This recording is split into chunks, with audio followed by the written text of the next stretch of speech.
کہ جنت ہونے اور چاندی سے بنی اور کافی چاندی سے بنی اور کافی یہ طے شدہ بات ہے کہ جو انسان مخلوق سے دل لگائے گا ایک نہ ایک دن مخلوق کو جدا کر دیا جائے گا، اور جو انسان اپنے خالق سے دل لگائے گا ایک نہ ایک دن اللہ سے ملائے گا۔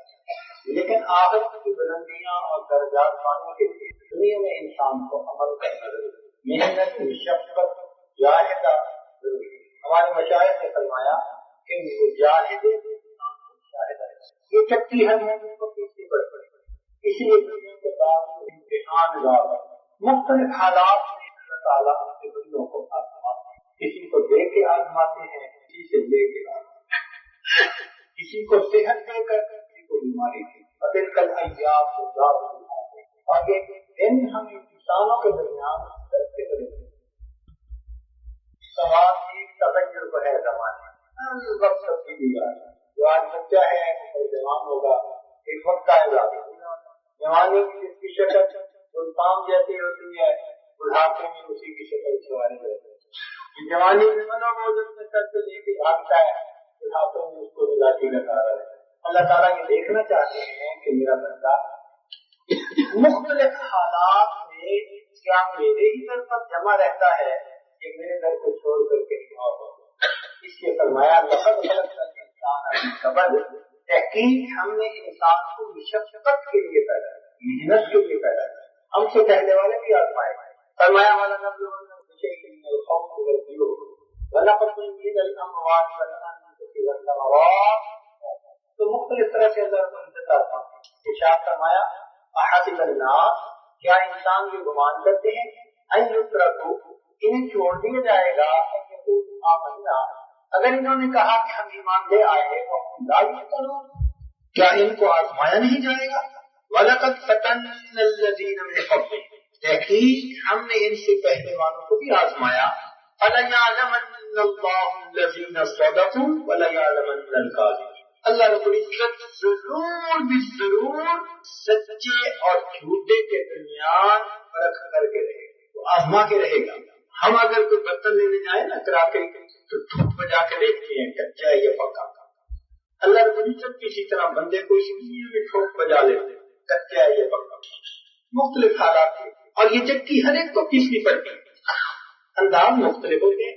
اس دنیا میں سب سے زیادہ مشقت والی چکی انبیاء، نبی اسلام سے پوچھا گیا ای الناس اشد بلا، اے محبوب انسانوں میں سب سے زیادہ آزمائشی کس پر آئی؟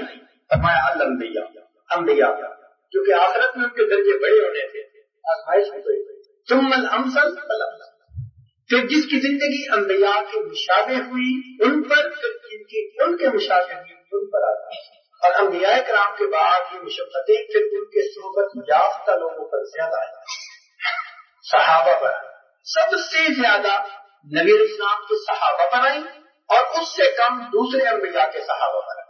قرآن مجید سے اس کی دلیل ملتی ہے کہ پہلے انبیاء کے صحابہ کرام کو اللہ تعالیٰ نے اتنا آزمایا مستهم البأساء والضراء وزلزلوا، ان کو تنگدستی بدحالی اتنی آئی کہ ان کو جھنجھوڑا گیا، حتی یقول الرسول والذین آمنوا معه متی نصر اللہ، حتیٰ کہ رسول صلی اللہ علیہ وسلم اور ان کے ساتھ ایمان والے تھے پکار تھے اللہ کی مدد کب آئے، الا ان نصر اللہ قریب۔ تو زلزلوا کا لفظ بتا رہا ہے کہ اللہ تعالیٰ نے جھنجھوڑا، آزمایا، حالات کی چکی میں ان کو دبا کے دیکھا، خوب سبیز کیا، پکار اٹھے اللہ کی مدد کب آئے۔ تو ان صحابہ کو اتنا آزمایا اللہ تعالیٰ، مگر نبی علیہ السلام کے صحابہ کو اس سے بھی زیادہ، چنانچہ جہاں ان کی آزمائش کا تذکرہ اللہ تعالیٰ فرماتے ہیں کہ صحابہ کرام پر ہم نے ایک ایسا حال ڈالا، وَزُلْزِلُوا زِلْزَالًا شَدِيدًا، شدید انداز سے ہم نے ان کو آزمایا۔ تو مفسرین نے یہ نقطہ لکھا کہ پہلے انبیاء کرام کے صحابہ کے لیے قرآن نے ایک لفظ استعمال کیا وَزُلْزِلُوا، اور نبی علیہ السلام کے صحابہ کرام کے لیے 3 لفظ استعمال ہوئے وَزُلْزِلُوا زِلْزَالًا شَدِيدًا۔ یہ الفاظ گواہی دے رہے ہیں کہ ان کی آزمائش پہلے صحابہ سے بہت اللہ نے درجات بھی بہت بلند عطا فرمائے۔ یہ بات ذہن میں رکھیں، ہر انسان چار میں سے کسی نہ کسی ایک حال میں ضرور ہوتا ہے، ہر انسان چار میں سے کسی نہ کسی ایک حال میں ضرور ہوتا ہے۔ پہلی بات یہ تو خوشی کے عالم میں ہے، اللہ کی نعمتیں، راحتیں ہیں، کاریں ہیں، بہاریں ہیں، روٹی ہے، بوٹی ہے، ہر نعمت اللہ نے دی ہے، مزے میں ہے۔ ایسی صورت میں اگر کوئی بندہ ہے تو اس کو چاہیے کہ اللہ رب العزت کا شکر ادا کرے، اس لیے کہ جو انسان نعمتوں کا شکر ادا کرتا ہے اللہ رب العزت اپنی نعمتیں اسے اور زیادہ عطا فرماتا ہے۔ نعمتوں کو باقی رکھنے کا بہترین طریقہ ان کا شکر ادا کرتا ہے۔ ارشاد فرمایا لئن شکرتم لأزیدنکم، اگر تم شکر ادا کرو گے ہم ضرور بھی ضرور اپنی نعمتیں تمہیں اور عطا کریں۔ اور عام طور پر دیکھا گیا کہ جب انسان کو نعمتیں ملتی ہیں، راحتیں ملتی ہیں، غفلت پہ پڑ جاتا ہے، اپنی اوقات کو بھول جاتا ہے، اس کے آواز میں پیسے کی جھنکار شامل ہو جاتا ہے، خدا کے بندوں کو بندہ بھی نہیں سمجھتا، پیسے کا بھی ایک نشہ ہوتا ہے۔ نعمتوں میں رہ کر اپنے آپ کو قابو رکھنا یہ بہت مشکل کام تھا، لیکن نعمتوں کو سلامت رکھنے کے لیے شکر ادا کرنا لازم۔ دیکھیے نا، کوئی ہمیں شربت کا گلاس دلا دے تو ہم اس کا بھی شکریہ ادا کر دیتے ہیں، لیکن کتنی افسوس کی بات ہے کہ جو پروردگار دسترخوان پر اتنی نعمتیں ہمیں کھلاتا اور پلاتا ہے، ہم کھانے کے بعد کی دعا پڑھنا بھول جاتے ہیں۔ عجیب سی بات ہے کہ اللہ تعالیٰ کا شکریہ ادا کرنے میں ہم بڑے بخیل ہیں۔ کوئی بچے کو نوکری لگوا دے، ساری عمر اس کے گیت گائیں گے، جب تذکرہ ہوگا دل کھول کے تعریفیں کریں گے۔ اور جس پروردگار نے ساری زندگی اولاد دی، رزق دیا اولاد کو، اس پروردگار کی تعریف کرنے میں گھبرا جاتے ہیں۔ پوچھے نہ سنائے جی کام کیسا چل رہا ہے؟ اب کام تو ہے ایسا، اپنا بھی گھر چلا سکتے ہیں، 10 گھر اور بھی چلا سکتے ہیں۔ جواب ملے گا جی ہاں بس گزارا ہے۔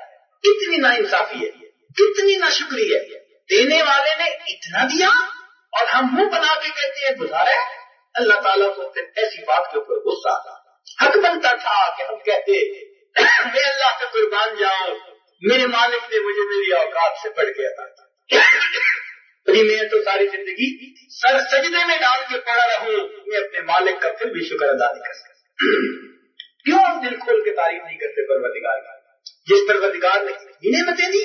میرے دوستوں، اگر اللہ تعالیٰ ہمیں بینائی نہ دیتے ہم اندھے ہوتے، گویائی نہ دیتے ہم گنگے ہوتے، سماعت نہ دیتے ہم بہرے ہوتے، اگر اللہ تعالیٰ ہمیں گھر نہ دیتے بے گھر ہوتے، لباس نہ دیتے ہم ننگے ہوتے، کھانا نہ دیتے ہم بھوکے ہوتے، پانی نہ دیتے ہم پیاسے ہوتے، اگر پروردگار صحت نہ دیتے ہم بیمار ہوتے، ہاتھ پاؤں نہ دیتے لولے لنگڑے ہوتے، بچے نہ دیتے تو لابلد ہوتے، اگر اللہ رب العزت ہمیں عقل نہ دیتے ہم پاگل ہوتے، اگر عزت نہ دیتے ہم ذلیل ہوتے۔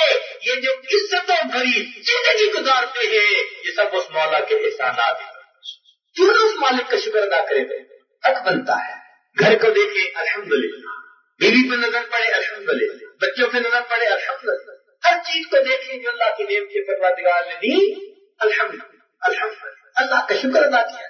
پروردگار شکر ادا کرنے والوں کو نعمتیں اور دیتے ہیں، ناشکری کرنے والوں سے نعمتیں واپس کرتے ہیں۔ میرے دوستوں، لکھ لیجئے اپنے دلوں پر کہ جو پروردگار نعمتوں کو دینا جانتا ہے وہ پروردگار نعمتیں لینا بھی جانتا ہے۔ اللہ تعالیٰ نعمتیں واپس نہ لیتے، جب چھن جاتی ہیں نا پھر احساس ہوتا ہے کہ کتنی بڑی نعمت تھی جو مل گئی۔ نعمتوں کی قدردانی نعمتوں کی موجودگی میں ہم کرنا سیکھیں۔ آج تو نعمتوں کی قدر تب آتی ہے جب چھن جاتا ہے۔ عقل مند بندہ نعمتوں کی موجودگی میں نعمتوں کی قدر نہ نہیں کرتا، پھر اللہ تعالیٰ اور دیتے۔ کہتے ہیں ایک بزرگ تھے مگر درویش میں آدمی تھے، تو دنیا کی لذتوں سے ان کو کوئی اتنا لگاؤ نہ تھا، طبیعت ایسی تھی، ان پر اللہ کی خوب نعمتیں، خوب فراوانی، ہر چیز کی، رزق کی اور نعمتوں کی تعریفیں، ہر طرف سے اللہ کی عزتیں۔ اب وہ ڈرتے کہ ایسا تو نہیں کہ میری عبادتوں کا اجر کہیں مجھے دنیا میں ہی مل رہا، تو وہ دعائیں مانگتے اللہ بہت کچھ دیا اب اور نہ دے، اور جب دعا مانگتے اور مل جاتا، پھر دعا مانگی اللہ بس اور نہ دے، اللہ اور دیتے، پھر دعا مانگتے، یہی معاملہ ان کے ساتھ، بار بار دعائیں مانگتے اللہ مجھے اور نہ دیجیے، اللہ اور دیتے اور دیتے۔ ایک دفعہ تو دعا مانگتے مانگتے یہ کہہ بیٹھے اللہ جب میں آپ سے معافیاں مانگتا ہوں کہ اتنی نعمتیں مجھے کافی ہیں اور نہ دیجیے تو اللہ آپ مجھے اور نعمتیں کیوں دیتے ہیں؟ پروردگار نے الہام فرمایا میرے بندے آپ میری ان نعمتوں کا جب تک شکر ادا کرتے رہیں گے میں پروردگار اپنی نعمتیں اور دیتا رہا. تو بندہ جب اللہ تعالیٰ کی نعمتوں کو شکر ادا کرتا رہتا ہے پروردگار نعمتیں دیتے رہتے ہیں. ہم نعمتوں کو دھکیلتے ہیں ان کی قدردانی کر کر بے قدری کر کر. قرآن عظیم الشان اللہ تعالیٰ ارشاد فرماتے وَضَرَبَ اللَّهُ مَثَلًا قَرْيَةً اور اللہ مثال بیان فرماتا ہے ایک بستی والا. کیسی بستی؟ كانت آمنة مطمئنة. اس بستی کے لوگوں میں امن بھی تھا اطمینان بھی تھا. امن کہتے ہیں باہر کے دشمن کا ڈر نہیں تھا اور اطمینان کہتے ہیں اندر کا بھی غم روگ کوئی نہیں، نہ اندر کا غم نہ باہر کا ڈر. ایسی بستی تھی یاتی رزقها رغدا من کل مکان، چاروں طرف سے ان پر رزق کی بارش برستی تھی. فکفرت بانعم اللہ، انہوں نے اللہ کی نعمتوں کی ناقدری کی. نتیجہ کیا نکلا؟ فاذاقهم الله لباس الجوع والخوف بما كانوا يصنعون. اللہ تعالیٰ نے بھوک ننگ اور خوف کا لباس پہنا دیا اس لیے کہ مٹ کر تو ایسے کرے. تو پروردگار عالم نعمتیں تو دیتے ہیں، قدردانی کرے بندہ تو نعمتیں سلامت رہتی ہے، بے قدری کرے تو نعمتیں واپس جاتی. تو نعمتوں کی قدر کی. نبی علیہ السلام کی خدمت میں ایک سائل آیا، محبوب صلی اللہ علیہ وسلم کے پاس 2 کھجوریں پڑی تھی. آپ نے ایک اٹھا کے اسے دے دی. اس نے کھجور تو لی مگر ایسے باور کروایا کہ جیسے یہ تو بہت تھوڑی ہے. نبی علیہ السلام نے جانے دیا. تھوڑی دیر بعد ایک دوسرا سائل آیا، نبی علیہ السلام نے دوسری کھجور اسے دے دی. اس نے محبوب کا شکریہ ادا کیا اور ایسے احسان مند ہوا کہ جیسے کوئی ہیرا اور موتی اسے محبوب کے ہاتھوں سے نصیب ہو گیا. جب اس نے شکریہ کے لیے الفاظ کہے محبوب نے روکا. پانی کو بھیجا کہ جاؤ ام سلمہ لانا کے پاس اور پوچھو اللہ کے راستے میں دینے کے لیے کچھ ہے. ان کے پاس 40 دینار تھے. انہوں نے 40 دینار بھیجوائے. اللہ تعالیٰ کے محبوب نے اس دوسرے فقیر کو 40 دینار بھی ادا کروائے. تو شارحین حدیث نے لکھا کہ پہلے نے ناشکری کی، جو ملا اسی پر بھگا دیا. دوسرے نے ایک کھجور کا شکر ادا کیا، اس کے شکریہ کے طور پر اللہ نے 40 دینار ادا کر. شکر ادا کرنے والے کو اللہ دیتے ہیں، امیدوں سے پڑھ کر دیتے. چنانچہ مشہور واقعہ ہے کہ سیدنا ابراہیم علیہ السلام نے بی بی حاجرہ اور اپنے بیٹے اسماعیل علیہ السلام کو مکہ مکرمہ کے قرب میں آباد کر دیا. رب انی نذرت اسکنت من ذریتی بواد غیر ذی زرع عند بیتک المحرم. اب وہ خود بلاد شام میں رہتے تھے اور کبھی کبھی حال احوال معلوم کرنے کے لیے آیا کرتے. اس دوران سیدہ حاجرہ رضی اللہ تعالیٰ عنہا دنیا سے وفات پا گئی تھی اور سیدنا اسماعیل علیہ السلام بھی بڑے جوان ہو گئے. انہوں نے شادی کر لی. ایک دن کئی سفر پہ تھے کہ پیچھے ابراہیم علیہ السلام تشریف لایا. اس وقت گھر پہ بہو تھی اور بیٹا سفر پہ گیا ہوا تھا. انہوں نے حال احوال خیر خیریت پوچھی. وہ کہنے لگی ہاں بس ملتا ہے کھا لیتے ہیں اور کبھی تو فاقہ ہی آتا ہے، بڑی تنگ ہوتی ہوں مگر کیا کر سکتے. یعنی اس نے ایسی باتیں کی کہ جو صبری اور ناشکری والی تھی. سیدنا ابراہیم علیہ السلام نے کچھ دیر انتظار کیا، پھر فرمایا اچھا آپ کے خاوند آئے تو پیغام دینا کہ میرا سلام ان کو پہنچا دینا اور کہنا کہ بھائی تمہاری چوکٹ اچھی نہیں، اسے بدل دینا. جب سیدنا اسماعیل علیہ السلام آئے اور بیوی نے پیغام دیا، انہوں نے کہا وہ تو میرے والد گرامی تھے. انہوں نے کچھ دنوں کے بعد اس کو بلا سمجھا کے اس کو طلاق دی کہ وہ مجھے یہ وصیت کر گئے تھے، نصیحت کر گئے. پھر کچھ عرصہ کے بعد سیدنا اسماعیل علیہ السلام نے بنو جرح ایک قبیلہ تھا، اس میں ایک نکاح یعنی دوسری شادی کر اس بیوی کے ساتھ رہنے لگے. اللہ تعالیٰ کی شان. کچھ عرصہ گزرا، پھر اسی طرح حالات بنے کہ آپ کہیں سفر پر تھے اور پیچھے سے سیدنا ابراہیم علیہ السلام تشریف لائے. انہوں نے حال احوال پوچھے تو اس بیوی نے کہا کہ اللہ رب العزت کا بڑا کرم ہے، اس نے مجھے اتنا نیک خاوند دیا جس کے دل میں خوف خدا ہے، تقویٰ ہے اور وہ اتنے نیک ہیں اور میں ان کی محبتیں پاتی ہوں، میں بہت خوش ہوں ان کے ساتھ. باقی رزق تو اللہ تعالیٰ نے جو لکھا ہے وہ تو وہی مل رہی. یعنی اس نے شکر ادا کیا اور سیدنا اسماعیل علیہ السلام کے نیکی تقویٰ اس کے اوپر اس کی نظر تھی. سیدنا ابراہیم علیہ السلام نے فرمایا کہ اپنے میاں کو سلام دینا اور کہنا کہ تمہاری چوکٹ بہت اچھی ہے، اس کی حفاظت کر. اب جب اسماعیل علیہ السلام آئے تو بیوی نے پیغام دیا. انہوں نے فرمایا اللہ کی بندی وہ میرے والد گرامی تھے اور میرے والد گرامی نے مجھے یہ وصیت کی ہے، نصیحت کی ہے کہ تمہاری بیوی اچھی ہے، تم اس بیوی کی قدر کرنا. تم اس بیوی کی قدر کرنا. چنانچہ انہوں نے بقیہ زندگی اس بیوی کے ساتھ گزاری. اب اس واقعے کے بعد علماء نے نقطہ لکھا کہ انبیاء کرام جو کام کرتے ہیں وہ اپنی مرضی سے نہیں کرتے، اللہ تعالیٰ کی طرف سے اشارے سے کرتے ہیں. ایسا کیوں ہوا کہ پہلی کو طلاق دلوا دی اور دوسری بیوی ان کی ہو گئی؟ تو انہوں نے اس کی تفصیل میں لکھا کہ اصل میں پہلی بیوی ناشکری تھی اور سیدنا اسماعیل علیہ السلام سے نبی علیہ السلام کا جو نور نبوت تھا وہ آگے منتقل ہونا تھا. اللہ تعالیٰ نے اس چیز کو ناپسند کیا کہ میرے محبوب کے اجداد میں ناشکری عورت کا بھی نام نہ آئے. ناشکری کو طلاق دلوا دی، شکر ادا کرنے والی کو نبی علیہ السلام کی نانی دادی بنا. اس سے پتہ چلا کہ شکر ادا کرنا اللہ رب العزت کو کتنا پسند. اس لیے ساجد نے عرض کیا کہ جو پروردگار نعمتیں دینا جانتا ہے وہ پروردگار نعمتیں لینا. اللہ تعالیٰ دیتے ہیں نعمتیں ہر ایک کو یہ دیکھنے کے لیے کہ یہ کیا قدر کرتا ہے یا نہیں کرتا. ہم اس کی قدر کریں. جیسے نبی علیہ السلام نے فرمایا کہ 5 چیزوں کی قدر کرو 5 سے پہلے. زندگی کی قدر کرو موت سے پہلے، جوانی کی قدر کرو بڑھاپے سے پہلے، صحت کی قدر کرو بیماری سے پہلے، فرصت کی قدر کرو مشغولی سے پہلے، اور مال کی قدر کرو غربت سے. اور ہم اکثر ان میں سے کتنی نعمتیں ہیں جن کی نقد نہیں کر رہے.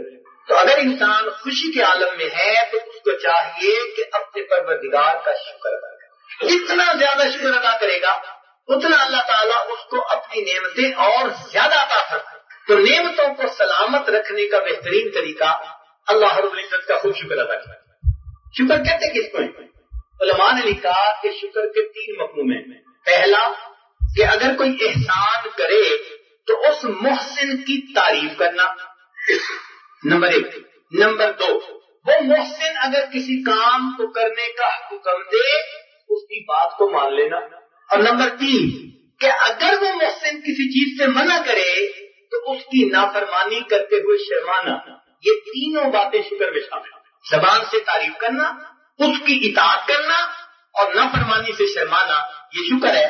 گویا شکر کا فائنل مفہوم یہ بنے گا کہ انسان اپنی زبان سے اللہ پروردگار کی خوب تعریفیں کرے، اپنے بدن سے اللہ تعالیٰ کی عبادت کرے اور گناہوں سے اپنے آپ کو.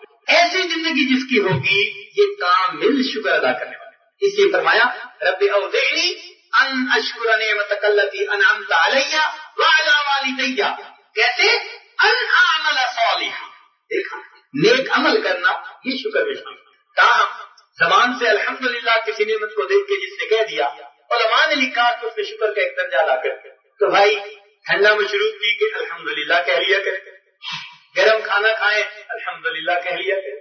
الحمدللہ کہنا کتنا بوجھ تو نہیں ہے نا.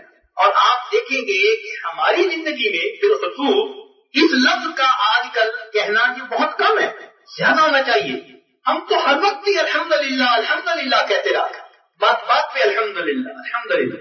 اور دل میں یہ احساس رہے اے اللہ تیری نعمتیں اتنی زیادہ ہیں، میں تو ساری زندگی شکر بھی ادا کرتا رہوں تو میں ان نعمتوں کا شکر ادا نہیں کر سکتا. سیدنا موسیٰ علیہ السلام نے ایک مرتبہ عرض کیا پروردگار عالم آپ نے فرمایا ہے میری نعمتوں کا شکر ادا کرو، اور آپ کی تو ایک ایک نعمت ایسی ہے کہ ساری زندگی شکر ادا کرے، تو ہم تو شکر ادا کر ہی نہیں سکتے، ہم تو عاجز ہیں شکر ادا کرنے سے. رب کریم نے فرمایا اے میرے پیارے کلیم جب آپ اس نتیجے پر پہنچے میں نے اتنی نعمتیں دی، آپ شکر ادا کرنا بھی چاہے کر نہیں کر سکتے. الآن شکرتنی، اب تو نے میرا صحیح شکر ادا کیا. کہ تیرے دل کی یہ کیفیت ہو کہ تو واقعی میری نعمتوں کا شکر ادا نہیں کر سکتے، اب تو نے میرا شکر ادا کیا. تو واقعی ہم اللہ تعالیٰ کی نعمتوں کا احسان مانیں، شکر ادا کریں. اور جہاں کہیں اللہ رب العزت کا تذکرہ چھیڑے میرے دوستوں خوب دل کھول کے اللہ کی تعریف نہیں کیا گیا، خوب دل کھول کے. اور جی میرا مالک بڑا کریم ہے، بڑا رحیم ہے، بڑا مہربان ہے، اس نے تو ہم جیسے ناقدروں کو بھی اولاد عطا فرمائی، ہم جیسے ناقدروں کو بھی عزتیں دی ہوئی ہیں، ہم جیسے ناقدروں کو بھی گھر میں روزی دی ہوئی. ان نعمتوں کا شکر ادا کیا گیا. جب ہم اللہ تعالیٰ کی تعریفیں کریں گے تو پروردگار خوش. اسی لیے جنتی جنت میں جائیں گے تو وہاں ان کا کلام کیا ہوگا؟ آخر دعواہم ان الحمدللہ رب العالمین. تو الحمدللہ ان کا بھی جو ہے وہ قول. تو پہلا حال کہ انسان اگر تو نعمتوں میں ہے تو اللہ تعالیٰ کا شکر ادا کرے، اور دوسری بات کہ اگر انسان آزمائشوں میں تکلیفوں میں ہے تو صبر کرے، تکلیفوں میں ہے آزمائشوں میں ہے تو صبر کرے۔ شکر کرنے والے سے بھی اللہ محبت فرماتے ہیں، صبر کرنے والے سے بھی محبت فرماتے ہیں۔ سیدنا سلیمان علیہ السلام کو اللہ نے دین و دنیا دونوں کی عزتیں بخشی، ایسی عزتیں بخشی، انہوں نے شکر ادا کیا۔ اللہ تعالیٰ نے ان کو قرآن مجید میں نعم العبد کا لفظ عطا فرمایا، اور اس کے بالمقابل سیدنا ایوب علیہ السلام کو آزمائشیں آئی، بیماری آئی، آزمائے گئے، انہوں نے اس آزمائش پر صبر کیا۔ اللہ تعالیٰ نے قرآن مجید میں ان کے لیے بھی نعم العبد کا لفظ استعمال کیا، تو شکر ادا کرنے والا بھی نعم العبد ہے اور صبر کرنے والا بھی نہیں۔ اس لیے فرمایا وبشر الصابرین، صبر کرنے والوں کو بشارت ہے۔ لیکن بے صبری سے بلائیں اور مصیبتیں ٹلا نہیں کرتی، ان پر صبر کا جو اجر ملنا ہوتا ہے وہ اجر ضائع ہو جاتا ہے۔ اس لیے مومن ہمیشہ صبر کرنے والا، یہ نہیں کہ بندہ اللہ تعالیٰ سے مصیبتیں مانگے، یاد رکھیے نہیں، مصیبتیں نہ مانگے، معافیا مانگے۔ یاد رکھنا کیا کرے، مصیبتیں نہ مانگے، اللہ کو اپنی استقامت نہ دکھائے، ہمت نہ دکھائے، نہیں معافیا مانگے۔ پروردگار کمزور ہے، آزمائش کے قابل نہیں، اللہ ناپ تول کے قابل نہیں، عافیت والا معاملہ معافیا مانگے۔ اس کے باوجود اگر کوئی آزمائش آ جائے تو پھر صبر کرے، اس لیے کہ خوشیاں سلاتی ہیں اور غم جگاتے، خوشیاں سلاتی ہیں اور غم جگاتے۔ ما اصابکم من مصیبت فبما کسبت ایدیکم، جو بھی تمہیں مصیبت پہنچتی ہے تمہارے ہاتھوں کی کمائی ہوئی، اکثر و بیشتر تو یہی چلی آتی ہے، وبال بن کے آتی ہے۔ تمہارا صبر کیجیے، اللہ تعالیٰ اس صبر کے صدقے پھر مصیبتوں سے بھی جلدی نجات عطا۔ اور صبر کیا ہے کہ کسی کے سامنے اپنے ان حالات کا تذکرہ نہ کریں سوائے اس کے کہ آپ نے مسئلہ پوچھنا ہے یا ہدایت لینی ہے۔ یہ جو ہم مل بیٹھتے ہیں نا اور عام تذکرے کے طور پر شروع ہو جاتے ہیں، کام نہیں چل رہا، کاروبار نہیں چل رہا، یہ نہیں ہو رہا، وہ نہیں ہو رہا، یہ شکوے اور شکایتیں اللہ تعالیٰ کی کرنی چھوڑ۔ ہاں کسی عالم کو بتائیں، اس سے کچھ پڑھنے کے لیے وہ اور بات ہے، وہ تو رہنمائی لینی ہوتی، عام تذکرے نہ کریں، لوگوں کے سامنے کچھ نہ کہیں۔ عطاء بن ابی رباح رحمۃ اللہ علیہ کبار تابعین میں سے، عجیب ان کے کلمات، عجیب ان کے جو ہے نا وہ معارف ہیں۔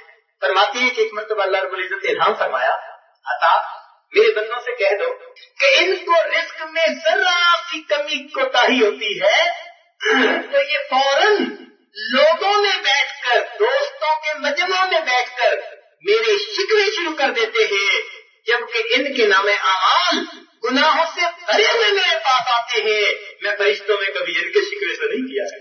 تو ہم اللہ رب العزت کے شکوے نہ کریں۔ اور رابعہ بصریہ نے دیکھا کسی نوجوان کو سر پہ پٹی باندھی ہوئی ہے، پوچھا بچے کیا ہوا؟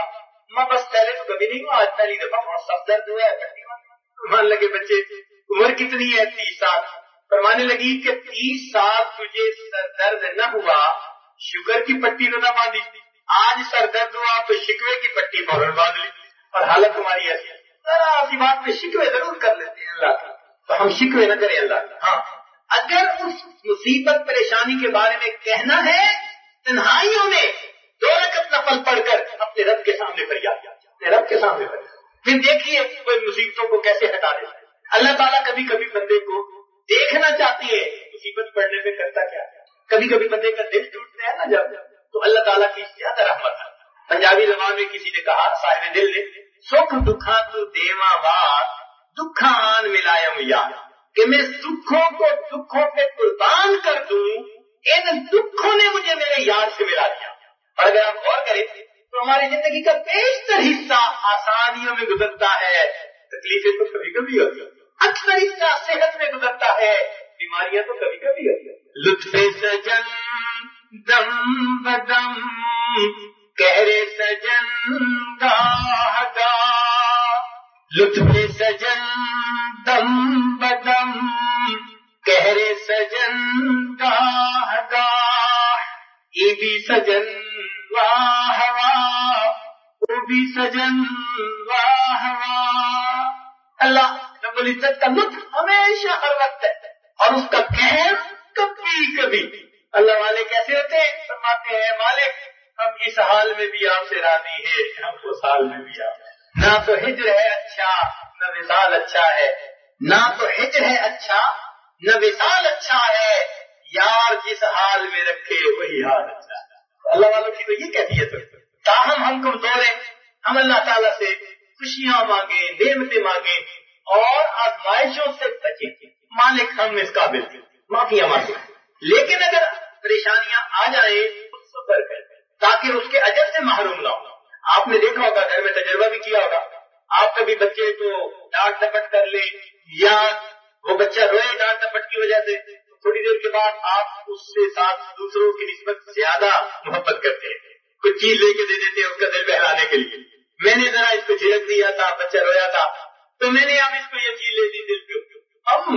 ہمارے سخت دل میں بھی جو ذرا سی شرافت نفس ہے وہ اس بات کو گوارا نہیں کرتی کہ ہماری وجہ سے کسی کا دل ٹوٹا، اب ہم اسے پیار نہ دیں، ہم اس سے بڑھ کے پیار دیتے ہیں۔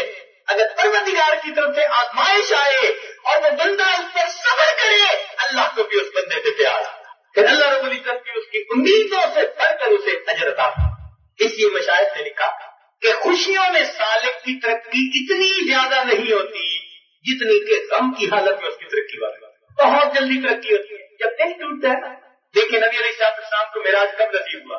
مدینہ میں نہیں، مکہ مکرمہ میں۔ کیوں کہ مکہ مکرمہ میں مخالفت کی انتہا تھی، اپنوں نے دل توڑ دیا، بات نہیں مانی، تو محبوب پھر طائف گئے کہ چلو اپنے نہیں مانتے تو برائے صحیح، تو طائف والوں نے ان سے بھی 2 قدم آگے کی بات کی۔ اب جب دل ٹوٹا کہ نہ یہ اپنے نکلے نہ وہ اپنے نکلے، تو دل نے کہا کہ دنیا میں اپنا کوئی نہیں۔ محبوب نے کہا، اللہ تعالیٰ نے فرمایا میرے محبوب اگر دنیا میں تیرا کوئی نہیں، میں تو آپ کا بنا ہوا، آئیے نا ذرا میرے پاس، میں آپ کو سیر کرواتا ہوں ان خزانوں کی جو میں نے آپ کے لیے تیار کر رکھے، میں آپ کو اپنا دیدار کروایا۔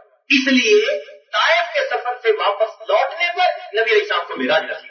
تو جب یہ غم مصیبتیں آتی ہیں اس پر صبر کر لیجئے، یہ خوشیوں کا پیش خیمہ بن جائے گا۔ نہ اللہ تعالیٰ ہمیشہ کسی کو خوش رہنے دیتے، نہ ہمیشہ کسی کو غمزدہ رہنے دیتے، آتی جاتی رہتی ہے خوشیاں۔ تو اگر ایسی حالت ہو تو بس اپنے رب سے دعائیں مانگیے اور صبر کیجیے، اور پھر دیکھیے اگر کوئی آپ کا دل بھی توڑ دے صبر کر جائے، پی جائیے غصے کو۔ اکثر دیکھا کہ بیوی خاندانوں کے سامنے بولتی ہے کہ اس نے بات کیسی کی، میرا دل توڑ دیا۔ بھائی اگر اس دل ٹوٹنے پر صبر کرے گی، آپ کو روحانی طور پر وہ ترقی ملے گی جو آپ کو تسبیح پھیرنے، مصلے پہ ناز رگڑنے پر سالوں میں بھی نہیں مل سکتی۔ ایک بزرگ تھے، بوڑھے ہو گئے تھے، بیوی بھی ان کی بوڑھی تھی، 80 کے آگے پیچھے یوں سمجھ لیجیے عمر تھی۔ بیوی بڑی نیک تھی، بڑی پارسا، پاک دامن، تہجد گزار، نیکوکار۔ میاں بھی بہت نیک تھے، بیوی ان سے بھی زیادہ نیک تھے۔ ایک دن بیوی نے کہا کہ میں روزانہ اتنا درود پاک پڑھتی ہوں، بڑی دل میں تمنا ہے کہ کبھی مجھے نبی علیہ السلام کا دیدار نصیب ہو، لیکن کبھی ایسا ہوا نہیں، تو آپ مجھے کوئی عمل بتائیے مجھے بھی دیدار نصیب ہو جائے۔ انہوں نے فرمایا کہ اچھا ایک عمل بتاؤں گا، آپ کرنے کا وعدہ کرو۔ تو جی کروں گی۔ انہوں نے کہا اچھا پھر ایسے کرو کہ کل جو ہے نا جمعہ کا دن ہے، تو جمعہ کی نماز کے لیے خوب تیار ہونا، نہا دھو کے دلہنوں والے کپڑے پہننا، زیور پہننا، خوب میک اپ سج دھج کے تیار ہو کے بیٹھنا۔ اس اللہ کی بندی نے کہا بہت اچھا۔ چنانچہ اگلے دن وہ تو نہائی دھوئی اور پرانے کپڑے دلہن والے نکالے اور گوٹے کناری کے کپڑے پہنے اور زیور سارے پہنے، خوب اپنا میک اپ کیا ماشاءاللہ، اور بالکل دلہن کی طرح سج دھج کے تیار ہو کے بیٹھ گئے۔ اب ان کے میاں صاحب کو جب پتا چلا کہ تیار ہو کے بالکل بیٹھ گئی ہے، تو ساتھ ہی ان کے سالے صاحب کا گھر تھا، وہ ان کے پاس گئے اور اس کو جا کے کہنے لگے اب میری عمر دیکھ لو اور اپنی بہن کی حالت دیکھ لو۔ لو بھائی جو آیا اس نے آ کے دیکھا 80 سال کی عمر اور یہ لچھن، بھائی نے تو ٹکا کے ڈانٹا، شرم نہیں آتی، یہ عمر ہے تیری؟ اوہو وہ تو ان ایکسپیکٹڈ ڈانٹ کے پڑی نا تو آنسو تب تب گرے، اپنا کچھ کہہ سکے نہ جواب دے سکے کہ کیوں ایسے بن کے بیٹھی ہے۔ خیر بھائی تو ڈانٹ ڈپٹ کر کے چلا گیا اور یہ اتنا روئی کہ رو رو کے وہی ان کی آنکھ۔ اللہ تعالیٰ کی شان، اللہ تعالیٰ نے اس نیند کی حالت میں ان کو اپنے محبوب کا دیدار عطا کیا۔ اب جب شام کو گھر خالد واپس آئے تو انہوں نے آ کے پوچھا جی کیا حال ہے، کیسی ہے؟ کہنے لگے وہ تو میرے ساتھ بڑی بری، لیکن میں خوش بھی ہوں کہ میرا مقصد پورا ہو گیا۔ مقصد پورا ہو گیا نا؟ کہنے لگی ہاں مقصد پورا ہو گیا۔ لیکن یہ کس نے بھائی کو اطلاع دی؟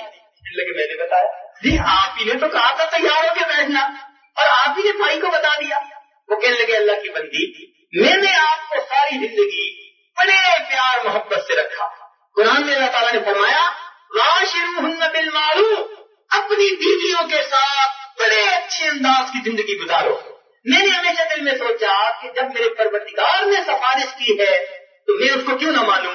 میں نے تمہیں پھولوں کی طرح ساری زندگی رکھا, کبھی تم نے تکلیف میرے گھر میں نہیں دیکھی. اب جب آپ نے کہا کہ مجھے نبی علیہ السلام کا دیدار نصیب ہو تو میں نے سوچا کہ یہ نعمت تو پھر دل ٹوٹنے پہ ملتی ہے اور دل تو میں نے کبھی آپ کا توڑا نہیں.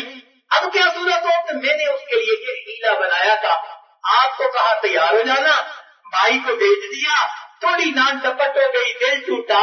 اس دل ٹوٹنے پر رب کی رحمت برسی, اللہ تعالیٰ نے محبوب کا دیدار عطا کر.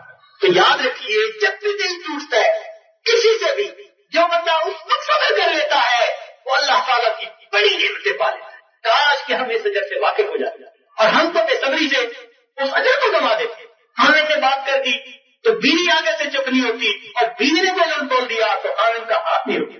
اگر کوئی ہمارے متعلق بات کر دے ہم پتلی غیبتیں کر کر کے سارے اجر کو برباد کر سکتے. تو پہلی بات یا تو انسان شکر کی حالت میں ہوگا, نعمتوں میں ہوگا, خوشیوں میں ہوگا تو اس کو چاہیے کہ شکر ادا کرے, یا انسان غم کی حالت میں ہوگا تو اس کو چاہیے کہ وہ صبر کرے.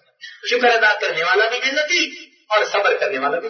تیسری صورت یہ ممکن ہے کہ انسان نیکی کی حالت میں وقت گزار رہا ہو, خوب نیکیاں کر رہا ہو.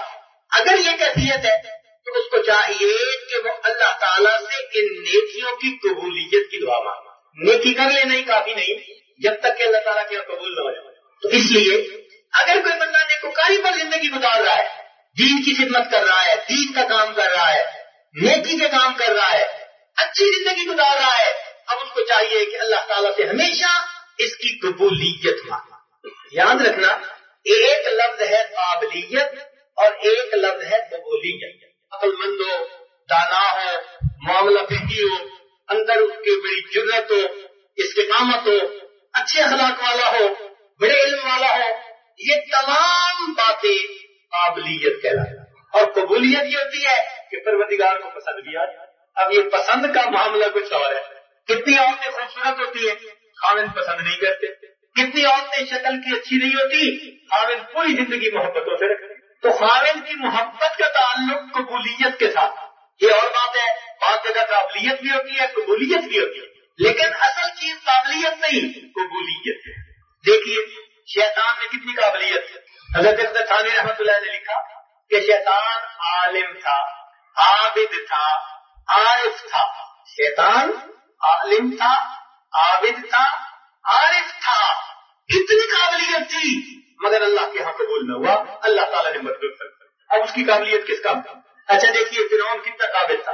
ایسی اس کی پرسنالٹی تھی کہ دوسرے کو متاثر کر دیتی تھی.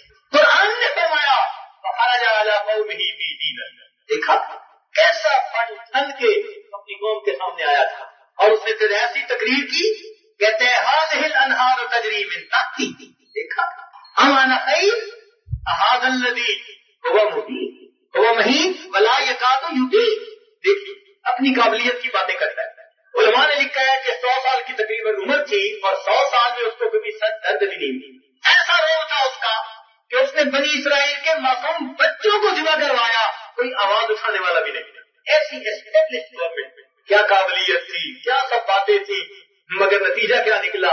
بالآخر اللہ نے اس کو دریا میں غرق کر دیا. اس کی قابلیت اس کے کس کام ہے؟ ابو جہل میں کتنی قابلیت تھی. ابو الحکم کہا جاتا تھا, داناؤں کا باپ. جو گتھیاں لوگ نہیں سلجھا سکتے تھے وہ معاملات کی گتھیاں یہ سلجھاتا تھا, تو داناؤں کا باپ کہا جاتا تھا. یہ تو نبی علیہ السلام نے ابو جہل اس کا نام رکھ دیا. ولید کو دیکھیے, قریش مکہ کا بڑا سردار, اور اس کی صفات کا تذکرہ تو قرآن میں ایک جگہ اللہ نے اشارہ کر دیا. کیا کرتا تھا؟ میں وحید الزماؤ, کہتے ہیں نا جیسے کہ ہم چنا دیگرے ریس, ہم چنا ڈنگرے ریس, تو وہ بھی ایسا تھا. اللہ تعالیٰ فرمایا ذرنی ومن خلقت وحیدا وجعلت له مالا ممدودا وبنین شہودا ومہدت له تمہیدا. اللہ ایسی قابلیت تھی مگر اللہ نے ایمان سے محروم کر دیا. آگے آتے جائیے کہ سنت میں کتنے لوگ گزرے, بڑی قابلیت تھی مگر قبول نہ ہو پائے. جیسے ابو الفضل اور فیضی, دو بھائی تھے, ابو الفضل بڑا, فیضی چھوٹا. اتنی ان کی قوت یاداشت تھی کہ فیضی ایک مرتبہ کوئی بات سن لیتا تو اسے یاد ہو جاتی, اور ابو الفضل 2 مرتبہ سن لیتا اسے یاد ہو جاتی. اب انہوں نے شعراء کا نعت کا بند کر دیا. جو بادشاہ کی منقبت لے کر لاتا اور بادشاہ اس سے سنتا, چھوٹا کھڑا ہو جاتا, بادشاہ سلامت یہ تو میرا کلام ہے, جو ایک دفعہ سن چکا ہوتا تھا تو وہ سنا دیتا. جب یہ سناتا تو 2 دفعہ ہو جاتی, بڑا بھائی کھڑا ہو جاتا, میں تصدیق کرتا ہوں میرے بھائی کا کلام, تو بھی سنا دیتا. ایسی یادداشت تھی. اتنے بڑے عالم تھے کہ انہوں نے قرآن پاک کی بے نقطہ تفسیر لکھی, یعنی قرآن پاک کی تفسیر فارسی زبان میں لکھی اور اس میں کہیں نقطے والا حرف بھی استعمال نہیں ہوا, اور اس کا نام انہوں نے لکھا سواطع الالہام. اس میں بھی نقطہ نہیں ہے. اس عاجز کو تفسیر دیکھنے کا موقع ملا, سورہ فاتح کی تفسیر پڑھی, حیران, بالکل صاف معنی اس کے سمجھ میں آتے ہیں اور کہیں نقطے والا کوئی حرف نہیں استعمال. کیا بھی قبول ہوئی ہو, اتنا علم تھا مگر قبولیت نہ ہوئی. درباری ملا بن گئے اور بالآخر انہوں نے بادشاہ کو تعظیمی سجدہ کرنے کے جواب کا حکم اور فیصلہ کیا. پھٹکارے گئے. تو قابلیت نہیں کچھ ہوتی, قبولیت. اور جب بندہ اپنے آپ کو قابل سمجھنا بھی شروع کر دینا, یہ بڑی خطرے کی گھٹی ہوتی ہے. آپ کو اپنی زندگی کا ایک واقعہ یاد کروں. ایک عالم تھے ہمارے قریب میں, بڑے باصلاحیت نوجوان, بڑے باصلاحیت, حافظ قرآن, بہترین قاری, اتنا اچھا تجوید کے ساتھ نماز پڑھاتے تھے کہ لوگ اور محلوں سے ان کے پیچھے نماز پڑھنے آتے. بیان ایسا کرتے تھے کہ دل مو لیتے تھے. صبح درس حدیث, درس قرآن دیتے, شام کو درس حدیث دیتے, ہر طرف ان کی تعریفیں تعریفیں تعریفیں. اور وہ پہلا بندہ میں نے ایسا دیکھا تھا زندگی میں کہ جس کو اتنا ضبط تھا قرآن پر کہ وہ آیتیں ایک مضمون کی قرات میں اکٹھی پڑھتے تھے. یہ حافظ پہچان میں ہوتے تھے کہ پہلی آیت یہاں سے پڑھی ہے, دوسری یہاں سے پڑھی ہے. عام بندے کو پتہ چلتا تھا کہ جیسے قرات کر رہے ہیں, اور وہ ایک مضمون کی آیتیں پڑھ رہے ہوتے تھے اور سننے والے حیران ہو رہے ہوتے, کہاں کہاں سے ڈھونڈ ڈھونڈ کے آیتیں پڑھ رہے ہوتے. ایسا ضبط تھا قرآن. اللہ تعالیٰ کی شان کہ انہوں نے اپنا تخلص کامل رکھا, اپنے نام کے ساتھ کامل. اس عاجز نے عرض بھی کیا کہ حضرت کوئی اور اچھا لفظ ڈھونڈ لیجئے. کہنے لگے کیوں؟ اللہ نے جو صفات ہوتی ہیں بندے میں سب مجھے دی ہے, میں نے کامل تک رکھ لیا تو کیا ہوا. اللہ اکبر. جو حالات سے پلٹا کھایا, مصلی بھی گیا, مسجد بھی گئی, درس بھی گیا. اس عاجز نے اپنی آنکھوں سے ان کو 20 سال شہر کے اندر رکشہ چلاتے ہوئے دیکھا. کبھی مردوں کو لے جا رہے ہیں, کبھی عورتوں کو لے جا رہے ہیں, رکشے والوں کے ساتھ 20 سال رکشہ چلا کے. میں روتا تھا جب کبھی ان کو دیکھتا تھا, لوگوں کے دعائیں مانگتا تھا, میرے مولا اس بندے کو ضائع نہ بنے. ایک لفظ انہوں نے کہا کہ کامل ہوں, اس کو جب کا یہ اجر ملا. 20 سال بعد بالآخر اللہ تعالیٰ نے ان کو توبہ کی توفیق عطا فرمائی, اور پھر اللہ نے ان کے حالات بدلے, پھر اللہ تعالیٰ نے ان کو دوبارہ مسلح تھا. تو اصل چیز تو بھائی قابلیت نہیں, قبولیت. مجنو کو لیلا سے محبت تھی, اور لیلا کا نام لیلا اس لیے رکھا گیا تھا کہ سیارات کی طرح کالی تھی, ماں باپ نے لیلا نام رکھ دیا. مجنو صاحب کو کھا گئی, اتنی محبت. کتاب میں لکھا ہے کہ حضرت حسن اللہ کا زمانہ تھا, اور اس مجنو کا نام اصل میں قیس تھا, عقل مند تھا.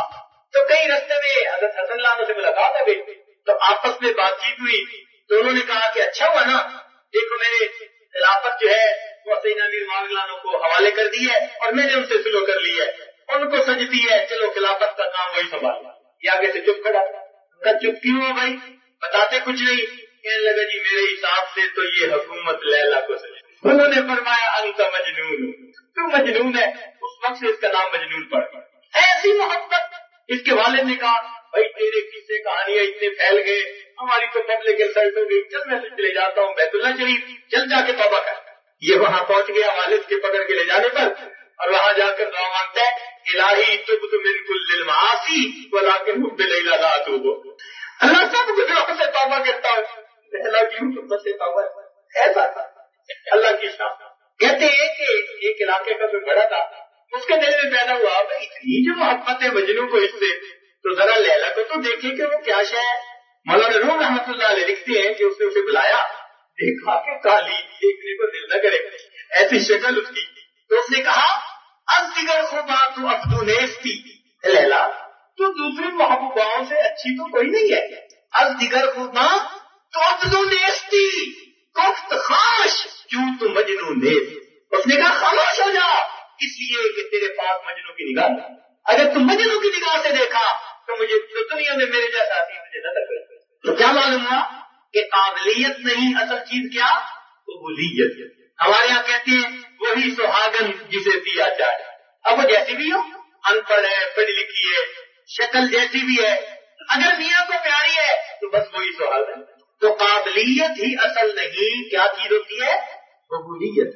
اللہ رب العزت نے ہمارے اکابرین علماء دیوبند کو قابلیت بھی دی قبولیت بھی دی. یہ دونوں نے ہم سے جمع کروا دیا. ایسا علم دیا سبحان اللہ ظاہر کا بھی اور باطن کا بھی. مسند حدیث پر بیٹھتے تو اپنے وقت کے اسقلانی اور قسطلانی نظر آتے تھے اور اگر کبھی سجادہ پر بیٹھتے تو اپنے وقت کے جنید اور بایزید سب نے انہیں اللہ نے ان کو عطا قابلیت بھی دی قبولیت. ایسی قبولیت سبحان اللہ آج پوری دنیا میں جہاں بھی چلے جاؤ الحمدللہ ان کے روحانی فرزندوں میں سے کوئی نہ کوئی روحانی فرزند آپ کو بیٹھ کر دین کا کام کرتا نظر آتا. تو اصل چیز قبولیت. اگر کسی بندے کو اللہ تعالیٰ نیکی کی توفیق دے اور وہ نیکی پہ زندگی گزار رہا ہے اب اس بندے کو چاہیے کہ اللہ تعالیٰ سے قبولیت.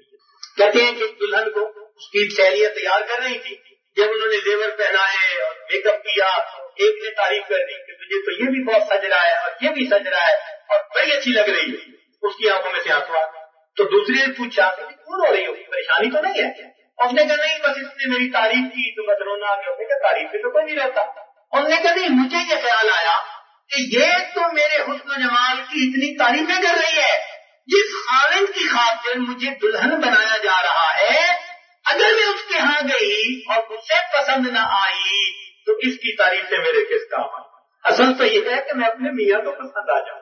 تو وہی بات ہے اصل تو یہ ہے کہ ہم اللہ کو پسند آ جائیں. اس لیے سید سلمان ندوی رحمۃ اللہ علیہ سفر سے آئے کسی نے کہا کہ حضرت کیسے رہے تو شعراء کی عادت ہوتی ہے کہ شعر میں آگے جواب دے دیتے کئی مرتبہ.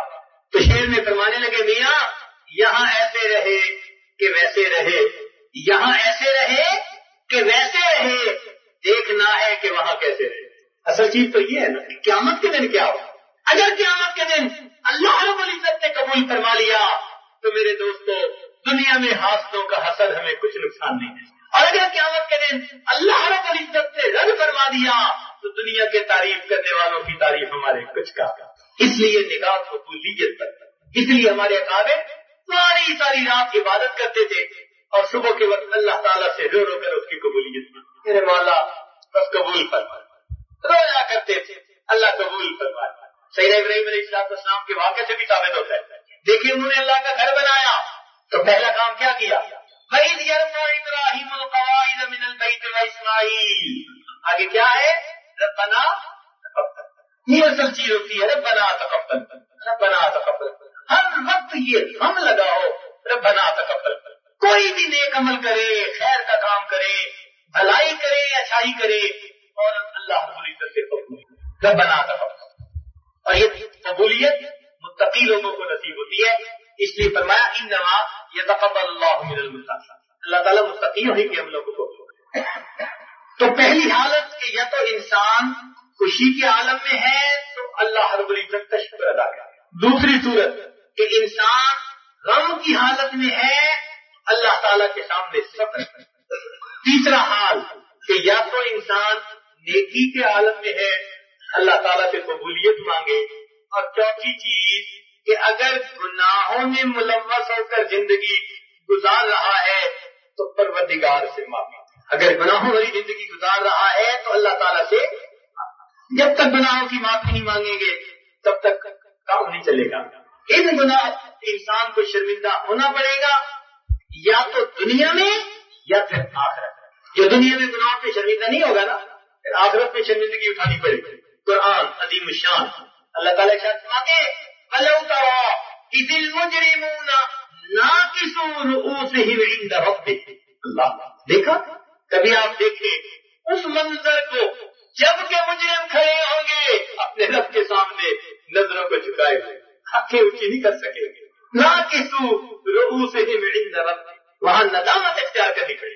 تو یا تو دنیا میں ان گناہوں پہ نادم اور شرمندہ ہو جائیں، اللہ تعالیٰ معاف فرما دیں گے، آخرت کی خوشیاں ملیں گی.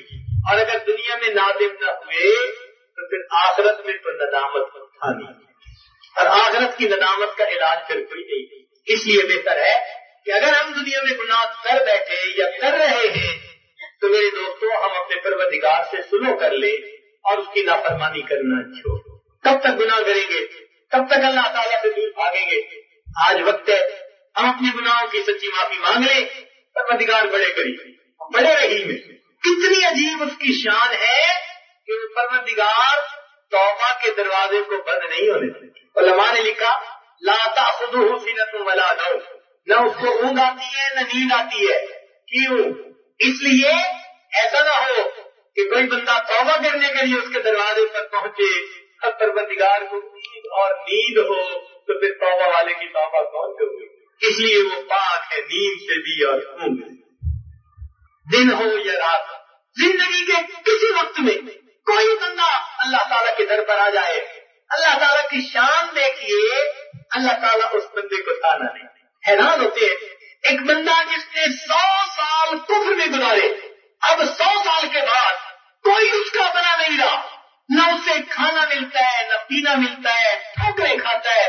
جس کو پاس بیٹھنے کوئی نہیں دیتا کہ بابا کھانستے ہو چلو یہاں سے، وہ بندہ جس کا دل ٹوٹتا ہے مخلوق کی بے رخی سے، اگر وہ دل میں سوچے کہ میں نے تو اپنی زندگی گنوائی، میں نے اپنا مال گنوایا، جمال گنوایا، اور اب میں نے 100 سال عمر گزار دی، ہڈیوں کا ڈھانچہ بن گیا، اب مخلوق مجھے منہ نہیں لگاتی، اب چلو اگر مخلوق نہیں منہ لگاتی تو میں اپنے خالق کو مناتا ہوں. اس وقت وہ اپنی لاٹھی پکڑ کے اپنی جھکی ہوئی کمر کے ساتھ ہانپتا کانپتا کھانستا اپنے رب کے دروازے پر پہنچتا ہے. میرا مالک اس کو بھی تانے نہیں دیتے، تیری جوانی کہاں گزری، تیرا مال کہاں گیا، اب تیرے پلے کیا رہا. اب تجھے یاد آیا اس 100 سال کے بوڑھے کو جس نے ساری زندگی نافرمانی میں گزار دی. جب مالک اپنے دروازے پر دیکھتے ہیں کہ وہ توبہ کر رہا ہے، پروردگار اس کے 100 سال کے گناہوں کو معاف فرمائے. اتنا کریم پروردگار جو بندے کو تانا نہیں دیتے. حتیٰ کہ حدیث پاک میں آیا کہ اگر کوئی بندہ گناہ سے توبہ کر لے، توجہ طلب بات، اگر کوئی بندہ گناہ سے توبہ کر لے تو دوسروں کو شریعت نے منع کر دیا، خبردار ابھی سے اس گناہ کا تانا مت دینا، یہ توبہ کر چکا ہے. حدیث پاک میں آتا ہے اگر کوئی بندہ توبہ کر لے اور اس کے باوجود دوسرا کوئی بندہ اس کو تانا دے گا، اس بندے کو موت نہیں آئے گی جب تک کہ اس گناہ کا خود مرتکب نہیں ہو جائے گا.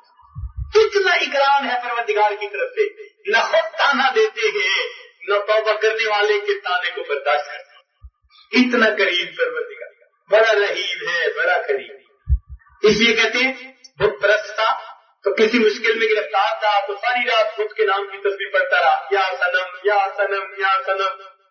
کیا ہونا تھا جب ذرا رات زیادہ ہو گئی، نیند تھکان زیادہ تھی، نیند غالب آئی تو زبان سے نکلا یا سمد یا سمد. اب سمد اللہ تعالیٰ کا نام ہے. جیسے یا سمد کا لفظ نکلا اللہ تعالیٰ کی رحمت متوجہ ہوئی. پروردگار نے فرمایا لبیک یا عبدی، میرے بندے کیا کہتا ہے؟ فرشتے حیران ہیں. پروردگار عالم یہ بت پرست مشرک انسان ساری رات خود کو پکارتا رہا اور نیند کی وجہ سے، اونگ کی وجہ سے آپ کا نام نکل آیا. اللہ آپ کی رحمت فوراً متوجہ ہوئی. پروردگار نے فرمایا یہ میرا بندہ ساری رات خود کو پکارتا رہا، بتوں نے جواب نہ دیا، اگرچہ اس کی نیند کی وجہ سے، اونگ کی وجہ سے میرا نام نکلا، مگر نام تو میرا ہی اس نے لیا تھا. میں بھی جواب نہ دیتا. مجھ میں اور بتوں میں کیا فرق رہ جاتا، مجھ میں اور بتوں میں کیا فرق ہے. تو میرے دوستو ہم گناہوں سے سچی معافی، آج کی اس محفل میں ہم سچی توبہ کرتے ہوتے. میرے دوستو اگر ہم نے آج توبہ نہ کی یا دنیا سے بغیر توبہ کے چلے گئے تو ہمارا کتنا بڑا نقصان. یاد رکھنا اس بندے پہ حسرت نہیں جو مندر سے نکل کے جہنم میں گرا، حسرت اس پر ہے مسجدوں کے ماحول میں بھی آیا، سچی توبہ نہ کر سکا، مسجد سے نکل کے جہنم میں جانا. اس لیے رب کے در پر حاضر ہیں، آج اپنے رب کو منا کے میرے مولا ہم نے ساری زندگی جو گناہوں میں گزار دی، نادم ہے، شرمندہ ہے، مالک آپ کے سامنے سر جھکاتے ہیں، میرے مولا ہم پر رحمت کی ایک نظر ڈال دیجئے، ہماری توبہ کو قبول کیجئے اور آئندہ ہمیں نیکوکاری پرہیزگاری کی زندگی عطا فرما دیجئے۔ وآخر دعوانا ان الحمد للہ رب العالمین۔ چلے تھوڑی دیر کے لیے مراقبہ کر لیجئے، آنکھوں کو بند کر لیجئے، سر کو جھکا لیجئے، دنیا اور جو کچھ دنیا میں ہے اس سے ہٹ کٹ کے اللہ تعالیٰ کی یاد میں ڈوب جائیے۔